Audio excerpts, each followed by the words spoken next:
Estás escuchando La Logia de los Alcohólatras, un podcast que puedes disfrutar solo o en las rocas. Soy Pablo Antonio García, un apasionado consumidor de las bebidas alcohólicas, y te invito a ti a que me acompañes a descubrir todos los secretos de estas bebidas de la mano de expertos y grandes amigos. Una producción de Perenne Podcast.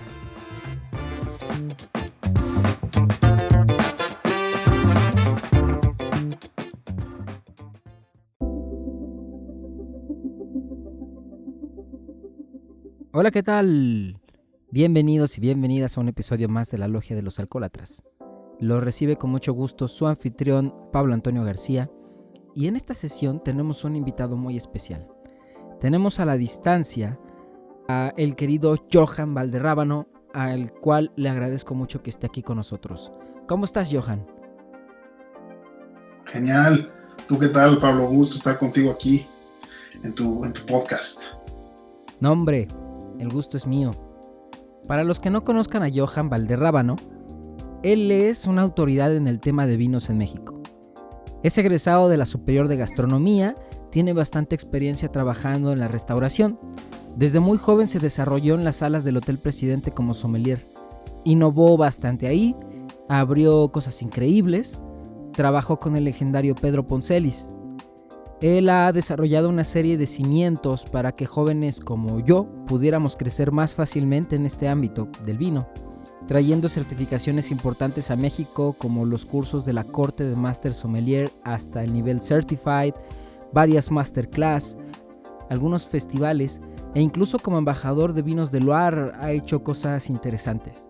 Y actualmente trae bastante información en este tema que nos funciona bastante a todos los que nos desarrollamos en este ámbito. Y el día de hoy, Johan nos va a platicar un poquito de nada más y nada menos que Barolo, que tengo entendido es uno de sus vinos favoritos en el mundo. ¿O no, Johan? Sin duda, Pablo. Pues ahora sí que Barolo es una región increíble, diversa, realmente en todos los estilos de vino que produce, pero pues creo que te gusta mucho también a ti, ¿no? Sí, a mí también me gusta mucho. Fíjate que cuando yo trabajaba en sala, el primer vino que probé fue un Barolo. Yo empecé en un restaurante que se llama Cuatro, que se encuentra acá en Santa Fe. Un restaurante italiano, que en ese entonces la sommelier que estaba, se llama Chio, nos dio una cata con un embajador de una bodega de esta región. No recuerdo la verdad la marca, pero me acuerdo que nos dijeron que era Barolo y que era uva Nebbiolo. Y la verdad es que a partir de que probé ese vino en específico, me encantó primero el vino y después la región. Aparte de que me gusta mucho ya desarrollándome conscientemente en el tema del sommelier, la verdad es que es una parte romántica para mí porque fue lo primero que probé, conscientemente, ¿no? Y qué mejor que hablar contigo, mi hermano, que eres un experto en el tema y que te encanta también. Sí, pues bueno, realmente hablar de Piemonte, como tal estamos en el norte de Italia, hablamos de una de las regiones más importantes del mundo para producción de la uva Nebbiolo, que es específicamente no solamente trascendente en su origen, sino también una de las uvas que más ha demostrado a nivel internacional un posicionamiento en vinos de alta gama, la verdad. Entonces, pues Nebbiolo es hablar del sinónimo de calidad en el Barolo. ¿Qué es Barolo? Barolo, pues básicamente es una denominación de origen controlada y garantita de Piemonte, que hoy día pues desarrolla vinos de mucha estructura. Históricamente una región pues que ha estado plagada de muchas historias alrededor de sus principales productores, que ahorita si quieres hablamos un poquito de eso, pero por lo más importante es uno de los vinos que pues cerca de más de 1200 hectáreas ha logrado construir un patrimonio para el mundo del vino, por la manufactura que se le da, por el tipo de proceso que lleva y también por el gran debate sobre el uso de sus tipos de barrica, que hoy también pues, es muy cuestionable y por supuesto debatible, pero hay gustos para todo. Hablar de Barolo es hablar de filosofía en Italia, de identidad. Para mí es una de las zonas que por trabajo, pues por alguna razón en mi carrera se me presentaron muchas oportunidades en vinos italianos y los desarrollé pues con mucho éxito y tuve la oportunidad de viajar mucho a esta región. donde pues lo único que recibí fue constante afecto, constante capacitación y realmente lo que hay que entender del Barolo primero que todo es que es una identidad del norte de Italia que tiene como emblema al uva Nebbiolo, eso es lo primero. Tal vez lo segundo, pues posicionarse en el esquema de que Barolo como tal tiene diferentes pequeñas comunidades para producir este tipo de vino, avalado por denominación de origen controlada y garantizada. Acuérdense que las DOCG de Italia pues se resguardan una calidad específica basada en rendimientos por hectárea, en toneladas, en producción y por supuesto en los estilos. Entonces, Pablito, ¿cómo ves si hablamos de cuáles son esas subzonas, por llamarlos así, de producción? ¿Cómo ves? Me parece perfecto, mi querido amigo. Vamos a meternos ahí a temas escabrosos. Pues sí, mira, pues la verdad es que usualmente mucha gente ubica el tema Barolo y dice, bueno, pues Barolo muy bien, ¿no? Barolo está hecho en Barolo, efectivamente hay una comuna o una pequeña comunidad llamada Barolo, pero realmente si vamos a la región habría que tocar como que ciertas partes, ¿no? Si vamos al corazón de la zona está el pueblo de Barolo, que es mágico, es hermoso porque tiene aparte un museo del Barolo, Pablo, que te metes, incluso tienen ahí algunos apuntes de Napoleón III, tienen anotaciones históricas de gente que ha tocado la zona. Bueno, vaya, hay documentación de la región del Nebbiolo, de su maduración, de las principales uvas, porque obviamente en torno al Barolo hay una gran diversidad pues microclimática que también van a encontrar otras denominaciones que colindan con él, donde van a encontrar la famosa uva barbera, el grinolino, la freisa, los blancos extraordinarios de Arneis, de la uva cortese, hecho para el famoso vino Gavi di Gavi. Entonces vas a encontrar las colinas del Monferrato, también todo este entorno, y lo que se le conoce como Langhe, donde Barolo pues obviamente tiene una expresión única, y los pueblos se llaman La Morra, ¿no? Así es uno de los pueblos más importantes, como dije, Barolo es como tal una comuna de producción, pero otro que abarca la denominación a nivel geográfico es La Morra. Castiglione Faleto un poquito más al este de La Morra, un poquito más a la parte sureste de Castiglione Faleto está Serralunga de Alba, y más hacia el sur tenemos Monforte, ¿no? Y si ya nos vamos al extremo norte de la región, pues vas a encontrar zonas como pues lo que es Grisane Cavour, ¿no? Y Verduno. Entonces, hablando un poquito en el esquema de estilos, cada uno de estos pueblos que he mencionado produce diferentes estilos de Barolo, por llamarlo así, en base a su clima, que la diferencia pues tal vez sea más en sus suelos, por ejemplo, ya también influye la mano del hombre, ¿verdad? Pero algo divertido es que, Pablo, que aquí el clima es continental, entonces hablamos de un clima extremo, de un clima en el cual pues obviamente tenemos laderas, tenemos pequeñas colinas, ¿no? Por todos lados en esta región, y vamos a tener en esas pequeñas colinas pues un extraordinario resultado de uvas en puntos de maduración alternativos entre diferentes productores, pues que dan paso a vinos espectaculares. O sea, la realidad es que, pues bueno, estas zonas tampoco van a tener una situación de tantísima altura. Entonces, pues yo te podría decir que, ejemplo, ¿no? Pues puedes estar en una altitud de 150 metros hasta 350 metros sobre el nivel del mar, en algunos puntos un poco más, en otros menos, pero sin duda alguna los suelos es algo que hay que diferenciar en estas comunidades, porque aparte de ser cada uno de ellos muy históricos, van a dar estilos ligeramente pues distanciados uno del otro, pero siempre con el mismo valor que aprecia la denominación de origen para llamarlo como tal. Entonces, ¿a ti cuáles te gustan más, Pablito, en tu carrera? ¿Qué has probado? Pues me gustan mucho los vinos de La Morra, me encanta también los vinos del Castiglione Faleto. De productores, pues me gusta mucho Bruno Yacuza, la verdad que sí está increíble. Y pues bueno, de ahí en fuera la verdad es que yo sí le entro a todo. ¿A ti cuál te gusta más? Híjole, yo sí soy muy diverso en Barolo, sí me gustan muchos estilos. Yo la verdad es que creo que vaya, me gusta mucho la creación del Barolo base, que le llaman así, y el Barolo Reserva. Ahorita platico un poco, pues, qué diferencias tienen, ¿no? Porque, pues, hay pasos por barrica, nos vamos a meter en esos rubros. Pero antes de hacer esos comentarios, te voy a decir que la denominación nació en el año 80, para que lo tengan, denominación de origen controlada de garantita, pero realmente empezó como una DOC en el año 1966, y ya de ahí, conforme vamos hablando de productores, Pablo, que mencionaste a un productor legendario de la región que me encanta, que es Bruno Yacosa, con su hacienda agrícola Faleto, pues yo mencionarte que hay varios y les quiero dar como nombres de productores, porque algo padrísimo de hablar de Barolo es hablar de productores. Por ahí hice un reportaje en línea y para unos amigos ahí que son muy activos en las redes sociales, donde decía, ¿Dónde? A ver, cuéntanos el chisme para buscarlo. No, Wikivinos es un canal muy básico donde se hacen muy bien las cosas para el tema de redes sociales, tiene muchísimos seguidores. Y ahí puse, o sea, me pidieron un artículo de algo de Italia. Es que claro, con gusto, y puse la historia de la familia, bueno, de lo que es Monfortino, del productor Conterno, que es uno de los vinos más icónicos. Ahí lo pueden pasar a revisar, ya hablamos de la historia. Pues cada productor, Pablo, tiene una historia que contar en esta región, y uno de ellos es el que acabo de mencionar. Y pues obviamente hablando de cada zona, yo te voy a dar mis favoritos de cada subzona de Barolo, ¿no? O sea, de cómo a mí pues me han llegado a tocar en mi carrera. Entonces, si hablo de Barolo, pues uno de los primeros nombres que llega a mi cabeza es Giacomo Borgoño, ¿no? Por ejemplo, Luciano Sandrone, ¿no? También me llega a la mente Silvio Grasso, y empiezo a pensar así en cada uno, porque pues en las cartas que yo desarrollé de especialización italiana siempre los tenía que separar, ¿no? Por diferentes pueblos. Entonces me acuerdo muy bien, me acuerdo de Bruno Ceretto, me acuerdo de Batasciolo, me acuerdo de Michele Chiaro, ¿no? También en Barolo, ¿no? Te hablo solo de Barolo, y así te vas. Y algo importante, que sepan que este tipo de suelos también va a cambiar. Ahorita si quieren platicamos de eso.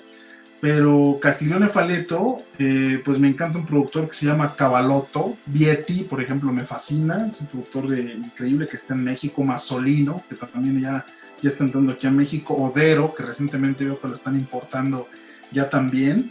Y otro productor que siempre me ha encantado de esta región, pues se llama Acelia, se llama bastante complejo. Entonces búsquenlos, son barolos que van a estar. Entonces ahorita platicaremos diferentes alternativas de suelos y demás, y por qué son distintos, aparte de su composición geográfica.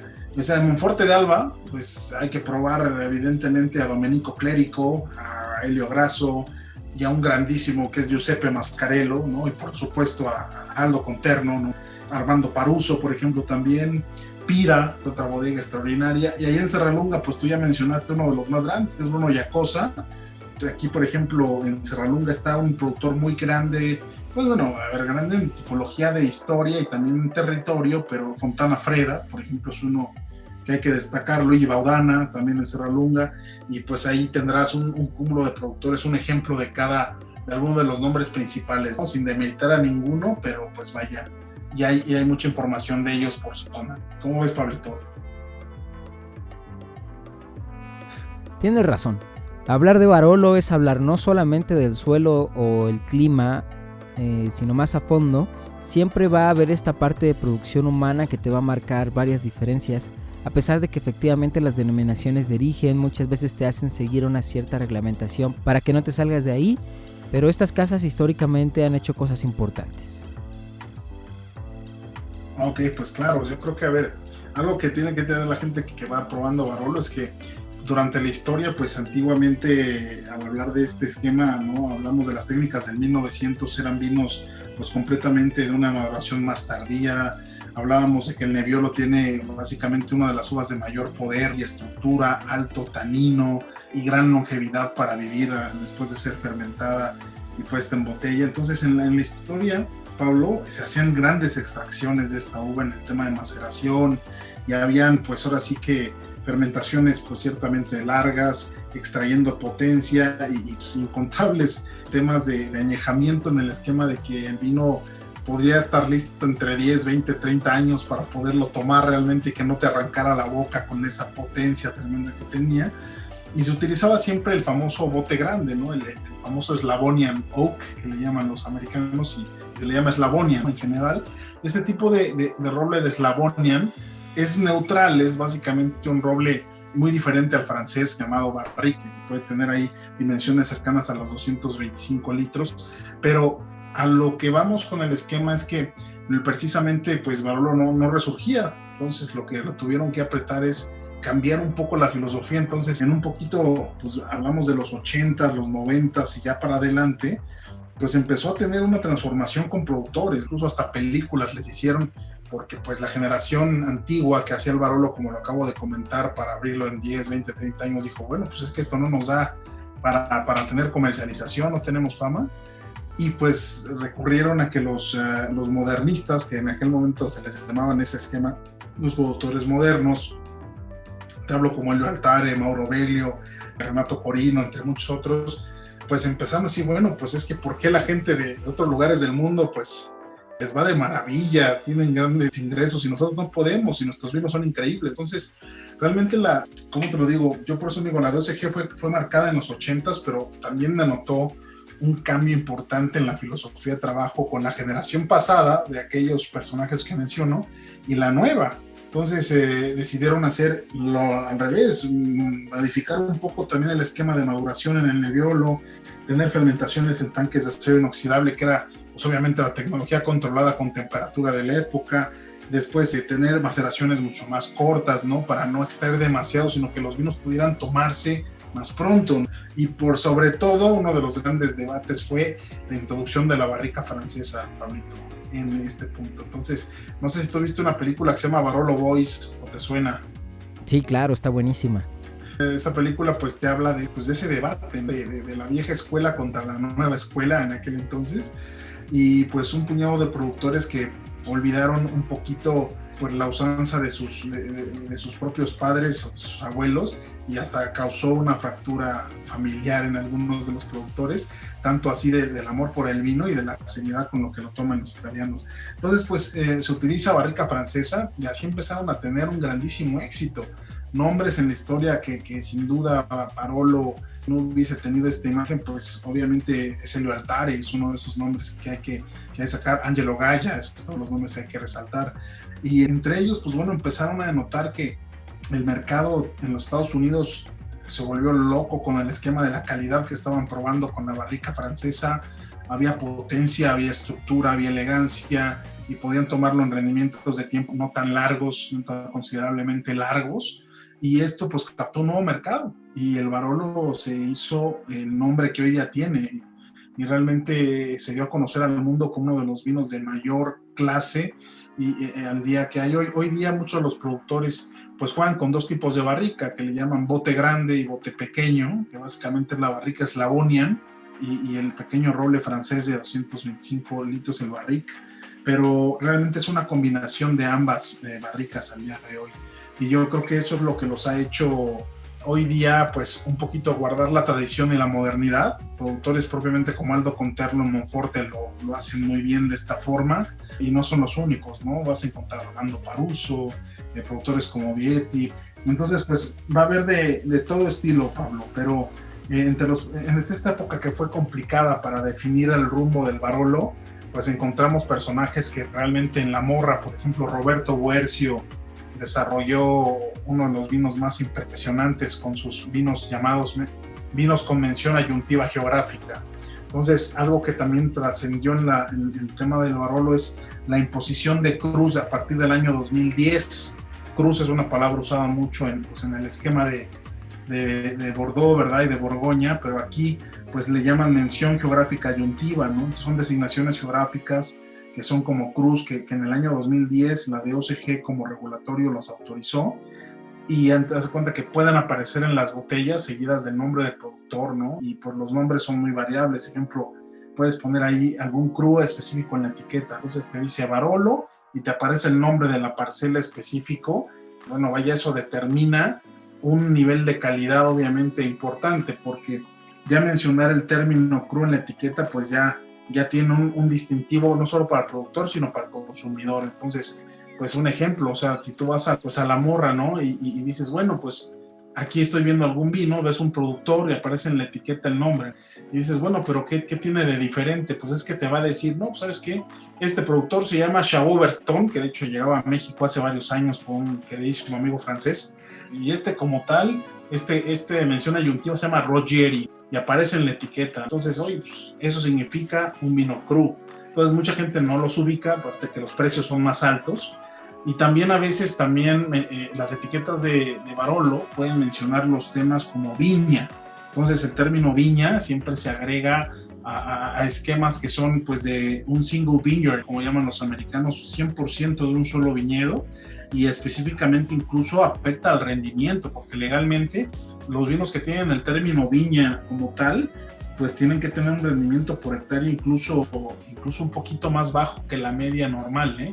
Les digo, es un mundo, y también en los requerimientos de barrica, el Barolo pues pasa 38 meses, ¿no? El que se llama solo Barolo en la etiqueta pasa 38 meses, de los cuales 18 es en barrica, y el Reserva pasa 62 meses, de los cuales también 18 al menos son en barrica. Hablo de meses para salir al mercado a la venta. Entonces, pues imagínate, Pablo, toda esta región que puede llegar de, pues como mencioné, de 150 metros hasta unos 540 metros sobre el nivel del mar, pues imagínate todos los puntos de exposición que tiene para tener tantos crus hoy por diferentes subzonas. Es decir, La Morra tiene sus crus, Serralunga de Alba tiene sus crus, Monforte tiene sus crus, ¿no? Entonces, ¿cómo lo ves?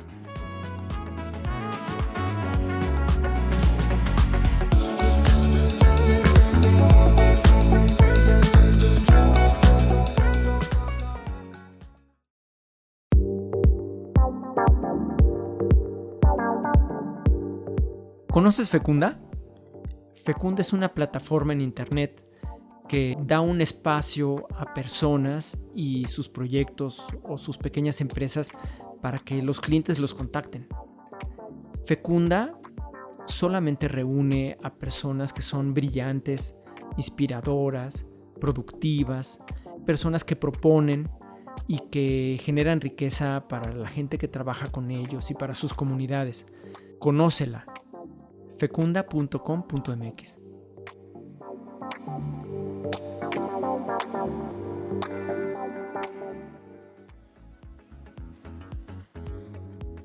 Sí, sin duda es un lugar privilegiado en el mundo, creo yo. Fíjate, ahora que estamos en esto de los crus, el primer cru que probé fue el Capalot de Roberto Buercio, Capalot de La Morra, precisamente una Magnum, creo que 2010. Una chulada, la verdad. Me acuerdo que el tanino estaba bien pulido, muchos aromas a violeta. La verdad, un vino increíble. Lo tengo mucho en la memoria. Recuerdo que estábamos corriendo en el restaurante. Corriendo me refiero a que había mucha gente y estaba bastante movimiento. Era un proceso un poquito estresante. Y pues la verdad, abrir eso fue como un tranquilizante en seco. Como que me llevó a un nirvana que no conocía, o más bien me hizo entender un nirvana que no conocía y que pues te explota la cabeza. Cuando pruebas cosillas así entiendes por qué son vinos que valen la pena. Y bueno, no se diga el precio, ¿no? ¿Cómo ves, Johan? Yo que te digo, tienes totalmente ahí de acuerdo en ese esquema, ¿no? Todo lo que se puede permear con la experiencia del servicio y la gente, pues es realmente eso, son experiencias alternativas que cuando los pruebas dices, wow, ¿no? Y realmente es un vino totalmente gastronómico, y si lo podemos definir en su estructura, pues ahora sí que de definición de cata, pues siempre el Barolo tendrá un color muy, muy especial, muy particular. Para lo que nos escuchan y estudiamos el vino, pues lo primero es que cuando evoluciona, creo que para muchos es muy placentero, porque es un vino que no solamente en sus ribetes, en su color, muestra un cambio muy contundente, pero realmente en la parte de nariz, pues te muestra toda esta parte de flores deshidratadas, cáscara de tomate un poquito, te va dando esta apreciación de frutas rojas con cierta maduración. Es muy elegante en la parte floral, tiene esa parte incluso de regaliz, anís, estrella. Entonces te va dando notas muy particulares que lo hacen ser lo que son, como un signature de lo que es Barolo, pero en boca es donde se muestra impotente, ¿no? Y esa que de Nirvana que tú dices, pues que te llevo, pues yo creo que es por la explosión de sabor que te da, la acidez refrescante, viva.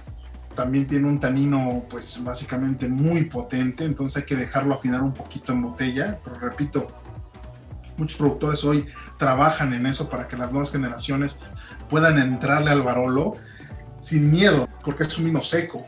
Obviamente es un vino seco y al final del día muy potente, muy largo en su posgusto.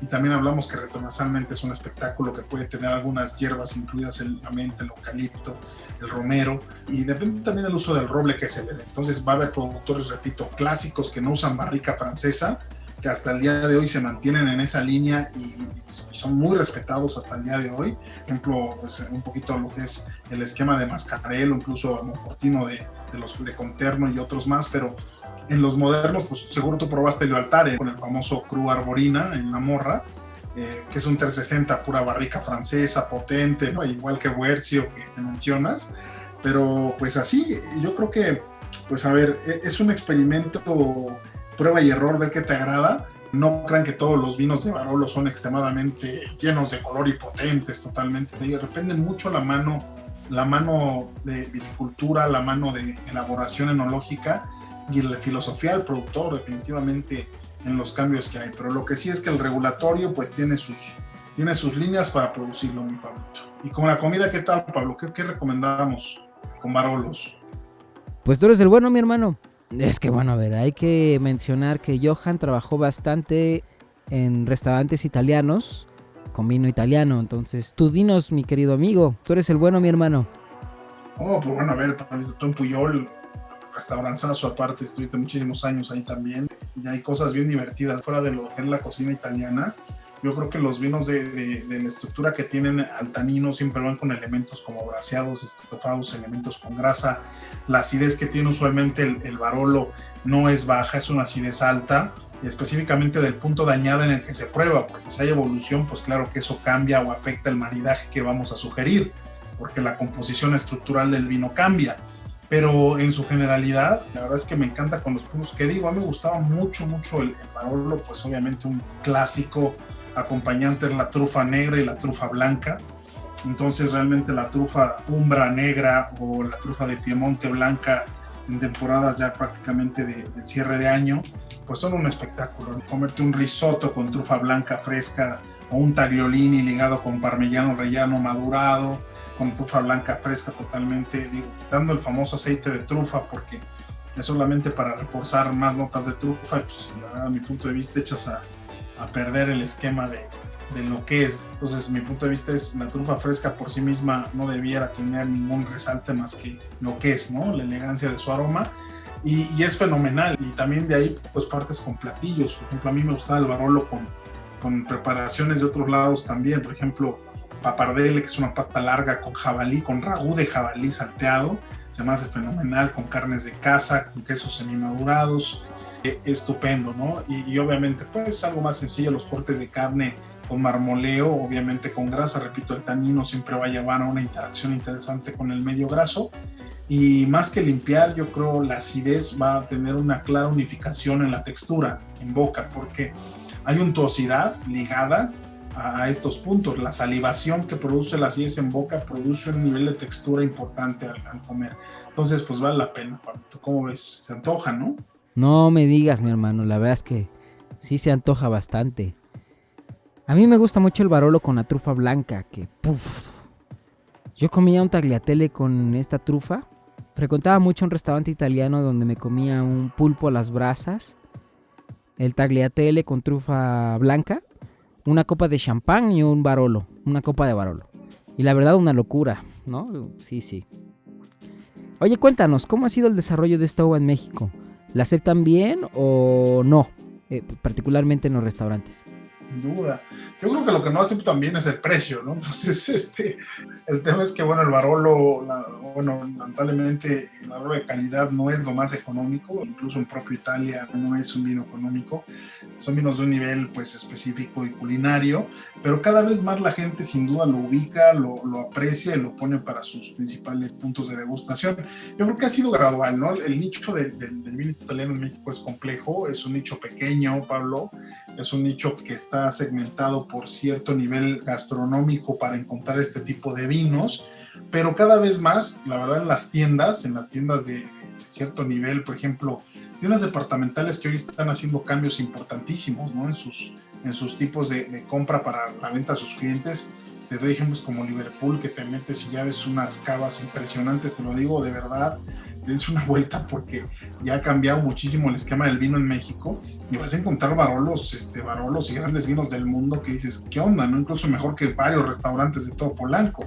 Y después te metes también a City Market, que es otra gran cadena, propiamente la europea, Chedraui Select. Entonces ya tienen una selección muy importante y usualmente siempre vas a encontrar un Barolo específicamente ahí para acompañar con lo que tú, pues con lo que tú desees, ¿no? A nivel gastronómico. Pero yo creo que sí va bien la aceptación, considerando que México, pues es uno de los países que históricamente también tiene el Nebbiolo y lo ha tenido arraigado desde por los inicios de nuestra viticultura y también por los inmigrantes que llegaron como de Italia, como ubican todos a la familia Cheto, por supuesto, está Camilo Magoni, nombres importantes aquí en México que han traído el Nebbiolo y lo han desarrollado. Hoy día pues hay muchos vinos mexicanos hechos con Nebbiolo, interesantes por nuestro clima que tenemos y con mucha fortaleza, pero yo creo que sí, lo primero a veces, Pablito, es la gente pues sí llega a confundir, ¿no? Porque aprecia el Nebbiolo nacional diferente obviamente al italiano y a veces esperan algo similar a una liga.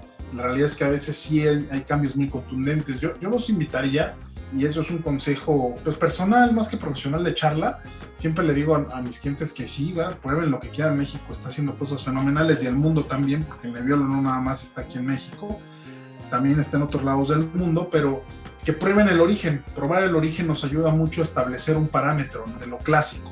Entonces yo creo que hay que probar Barolo y si no quieres probar Barolo, pues también existen Nebbiolos básicos en Piemonte que puedes probar a un precio más accesible también. Pero probar Barolo es probar la insignia de un estilo de vino tradicional del mundo.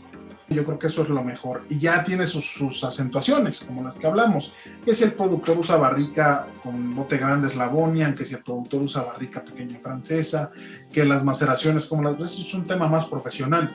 Pero el cliente a veces se queda con la primera impresión de lo que le damos. ¿Estás de acuerdo, Pablito, en el servicio? O sea, él no sabe. Tienes que llevarlo a la mesa, tienes que dar la recomendación en base a su gusto. Si es un cliente que te va a tomar vinos toscanos o te va a tomar vinos de Ribera del Duero o te va a tomar vinos estructurales de otras partes del mundo como Australia, ¿sabes? Con Navarra, o te da diferentes zonas de mucha potencia, pues si tú le pones un Barolo extremadamente tradicional, va a encontrar el tanino, pero tal vez no va a encontrar todo el color y el volumen que él tiene en su mente, ¿me entiendes? Entonces te enfrentas ante un consumidor que asocia pues literalmente por su experiencia, porque no hay un esquema profesional con él. Entonces lo tenemos que ayudar a entender que hay estilos diversos incluso dentro de Barolo que le pueden cubrir, depende del año, depende de la elaboración, medias de estructura, de sabor, de estilo. Es bien importante. Y eso no ocurre solo en Barolo, ocurre, para mi punto de vista, en muchos vinos clásicos del mundo hoy día.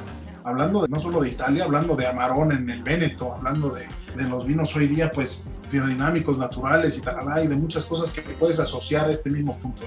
Sí, claro, tienes mucha razón. Y fíjate, te voy a contar una historia. En una ocasión, más o menos 6, 7 de la tarde-noche, estaba en el restaurante allá en Polanco y se sentó un señor con su esposa, eran de las primeras mesas que llegaban, o sea, todavía estaba tranquilo el servicio. Pues ya llega la mesera, me dice, oye Pablo, por favor acércate, que al señor le gustaría probar un vino. Ah, pues claro, sí. Ya tenía la carta de vinos, llego y ¿cómo está, señor? Buenas tardes. Hola, ¿qué tal? Buenas tardes, que estás bien, que sí, que la y shalala. Y digo, no, pues ¿qué va a querer, señor? No, pues estoy buscando un vino con las 3 Bs. Y yo, pues 3 Bs, bueno, bonito y barato, ¿no? Y se lo externo abiertamente, le digo, un vino bueno, bonito y barato. Y se me queda viendo y me dice, no, güey, un vino de Barolo, de Borgoña o de Burdeos. Esto te la aplicó, estuvo buena. Está bien, hombre, ya entonces se fue al otro mundo, ¿no? Al extremo opuesto. Sí, me la aplicó, claro. Sí, al final se tomó un Borgoño del 82, ¿no? Una locura, pero pues bueno, es algo que quería contar. No sé, es eso, pero a ver, hay que alejar el estigma nada más del precio, sino hacerle entender por qué estos vinos cuestan lo que cuestan, territorio que tienen, realmente el microclima específico que desarrolla esta uva para tener esta calidad, también data de suelos antiguos. Entonces, para que se den una idea, en lo que es Barolo y la Morra, como tal, como hablamos, hay suelos que se llaman tortonianos, que fueron, bueno, realmente son restos fosilizados históricamente a lo largo de 7 a 12 millones de años. para que tengan una idea, el Tortonian, ¿no? Que le llaman suelos tortonianos.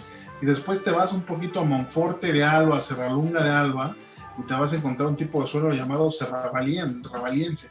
Y son suelos que son de, pues igual, de 11 a 14 millones de años de antigüedad, o incluso hasta un poco más.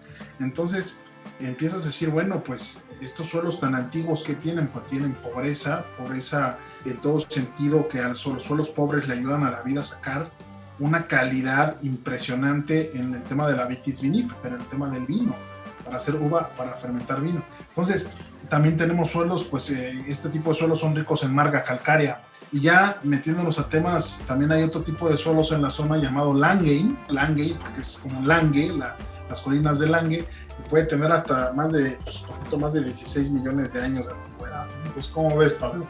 Estos suelos pues pueden dar una calidad impresionante en las uvas que se producen ahí. Y sí, simplemente un suelo que lleva muchísimo más que la humanidad y la planta que también por ahí va.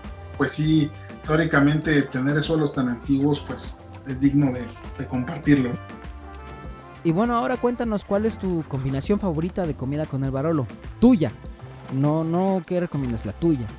No, pues sí, yo creo que el platillo de los que más me agrada sin duda es el famoso risotto con trufa y la verdad el tagliolini, ¿no? El tagliolini es esta pasta delgadita ligada literal nada más con agua de cocción, un parmigiano relleno extraordinario de calidad, con trufa fresca arriba, ese es mi maridaje que me encanta, con Barolo, ¿no? La verdad es que sí soy muy dado a este esquema y pues yo creo que esos son mis platillos favoritos. La verdad es que yo personalmente me gusta comerlo mucho con esto, pero te digo, siempre me ha gustado mucho los braseados y estofados. Y yo el Barolo, ya saliéndome de la regla pues clásica italiana y de maridajes y demás, pues yo lo he probado con cocina mexicana, lo he probado con cocinas de muchos lados del mundo, ¿no? No nada más de Italia. Entonces, pues te digo, hasta con un brisket y a veces me pongo un mac and cheese y ahí también aventamos un toquecito de aceite de trufa, aunque no es lo más recomendable, pero ahí le queda fenomenal, con carnes realmente grasas o estofados, esos que se deshacen, eso me encanta, ¿no? Con el Barolo, creo que es un vino, pues, por ejemplo, es un poquito un vino más que lo considero más invernal, ¿no? Por la potencia y estructura que tiene, pero yo creo que hay ejemplos ya de Barolos también sumamente más frescos, no necesariamente ligeros, es un vino que tiende a tener cuerpo medio completo siempre, pero sí puede tener frescura, entonces no está peleado con ello, y moderándole la temperatura siempre es un esquema pues refrescante y la verdad es que capta muy bien la elegancia para platillos bastante complejos, esa es la realidad. Totalmente de acuerdo, mi querido Johan. Y la verdad es que es un vino que cumple con muchas cosas, es increíble y siempre tiene una sorpresa que nos puede dar con lo que menos podemos imaginar. Sí, la verdad que sí. Johan, cuéntanos dónde podemos encontrarte, porque yo estoy seguro que muchos de nuestros escuchas quieren saber más de ti, quieren conocer lo que haces. Cuéntanos. No, pues me pueden encontrar en muchos lados, en temas ahí en redes sociales, ahí en Instagram, me pueden encontrar como @Johansom, que es usualmente donde subo algunas cosas y cosas de productores y de nuestras bodegas, porque yo colaboro con bodegas españolas, ¿verdad? Para México, como sommelier y export manager, y pues ahí nos pueden encontrar siempre haciendo degustaciones, catas, y haciendo siempre cosas del vino, en Facebook como Johan Valderrábano, en Twitter como @Cheval82, pero bueno, a ver, yo creo que si nos quieren mandar algún correo también, nos lo pueden enviar, ahí se los podemos proporcionar como somjohan@gmail.com, y con gusto tenemos ahí contacto con ustedes, Pablito. Y pues siempre, pues un gusto hablar de buenos vinos, hombre. No, hombre, mi querido, un gusto hablar de buenos vinos con buena gente que le encantan los vinos también. Y eso es mejor. Y siempre agradezco hablar contigo, mi querido amigo. No, está muy bien, y pues la verdad es que Barolo pues es uno de esos vinos que va a ser camuflajeado. ¿Por qué aspecto lo digo así? Porque es un vino que conforme va evolucionando es un total camaleón y tiene puntos impresionantes desde su juventud hasta su evolución en botella, y es increíble irlo captando no solo de a poco, sino abrir muchos estilos y divertirte. Creo que son los vinos que les pueden encantar. Completamente de acuerdo, mi querido Johan. Pues muchísimas gracias. Gracias por todas tus palabras, gracias por el conocimiento que nos estás compartiendo y esperemos tenerte pronto en otro episodio para hablar de alguna otra cosilla. Hay mucha tela de dónde cortar. Y esperemos vernos otra vez y disfrutar de una buena copa, primero de champán y cerrar con una botellita de Barolo, ¿no? Claro que sí, Pablito. Éxito y pues esperemos vernos pronto ya que acabe esta situación del COVID. Esperemos no tarde mucho. Pues cuídense mucho y gracias por la invitación. No, hombre, gracias a ti. Y gracias también a ti, querido escucha, que nos estás acompañando el día de hoy. Esto ha sido todo. Te deseamos mucho éxito en tus proyectos y nos vemos en la siguiente. Hasta la próxima.